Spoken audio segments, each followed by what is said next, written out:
Today I'm diving into something super important when it comes to your overall health: cortisol. You've probably heard of it, maybe even from me, but you may not really understand how it works and why it's such a big deal for general health and well-being, and especially if you have adrenal fatigue. Cortisol is a stress hormone. It's not the only one, but it's a main one that your body, it releases in response to a trigger. Could be any trigger. Could be a toxin, virus, an injury, traffic, an argument, exercise, you name it. Cortisol is absolutely essential for life, for general well-being, and for survival. When you're in a stressful situation, cortisol, it's like your body's emergency response system. It helps you to get through it. But when cortisol gets out of balance, that's where the problems start. Normally, when you're triggered or stressed, cortisol levels spike to help you to deal. That's your body's natural fight or flight response. If you're in danger or facing something difficult, cortisol gives you that boost you need to respond. But what if the stress never stops? What if it's constant? Work pressures, family stuff, financial worries, chronic pain, overexercising, poor diet. Your body keeps cranking out that cortisol trying to keep you going. Now you're going to be getting too much of a good thing. Now this can also happen because of the stress of the past. So past trauma, abuse, really any form of stress, especially in childhood, enough that overwhelms our capacity to handle it, it makes our stress response system trigger happy. And that means it takes less and less to trigger you into stress physiology, and it becomes a vicious cycle. It's like a car going 100 miles an hour constantly. The car and your body, it can only handle so much before some parts begin to break down. Excess cortisol causes direct damage to our organs and cells, which leads to the symptoms associated with adrenal fatigue, like fatigue, pain, insomnia, brain fog, weight issues, anxiety, depression, and more. Cortisol also has a rhythm. It's supposed to peak in the morning and drop off throughout the day. And this rhythm keeps your body working smoothly. It gives you energy when you need it, mostly during the day and less into the evening.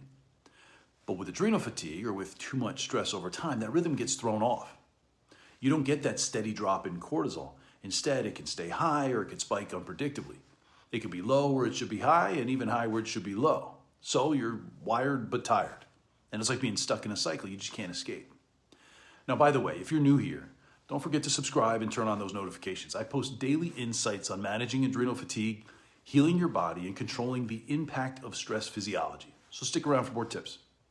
Okay, back to cortisol. So cortisol imbalance doesn't just affect your body, it messes with your brain too. It can affect the hippocampus, which is the part of the brain responsible for memory and learning.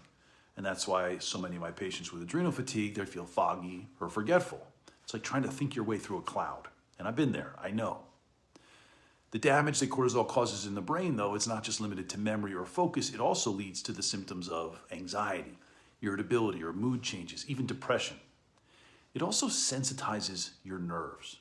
So at times, my patients will tell me they can't tolerate these bright lights or loud sounds or harsh chemicals and smells, even touch. You could just touch one of my patients and they feel pain. We become hypervigilant and overly sensitive in a world that is increasingly insensitive.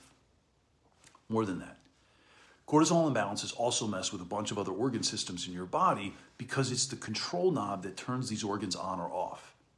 Chronic high cortisol can weaken your immune system, makes you more prone to getting sick. My patients are always telling me about their low-grade fevers, chronic sinus problems, catching every bug that comes around. Cortisol is also your body's main anti-inflammatory. So when it's out of balance, you're going to have problems with inflammation. So my patients are susceptible to all of the itises of all kinds: arthritis, tendinitis, bronchitis, colitis, sinusitis, gastritis, you name it. Cortisol also has the ability to turn off your reproductive and thyroid hormones too. And that's a good thing. You want to do that once in a while, that'll save your life. Conserve that energy for dealing with the immediate threat. And once that threat's gone, shift back and the organs turn back on. But when you turn them off too often, it leads to all kinds of hormone issues in men and women. PMS, heavy bleeding, PCOS, menopausal symptoms, even low libido and fertility issues. So what can you do about it? Well, the first thing you've got to do is deal with the stress and this broken stress response system. Chronic stress physiology is the culprit behind the cortisol imbalance and all those symptoms and all those secondary issues. Fix that cause. Stop chasing the symptoms. Any benefit there is just going to be temporary.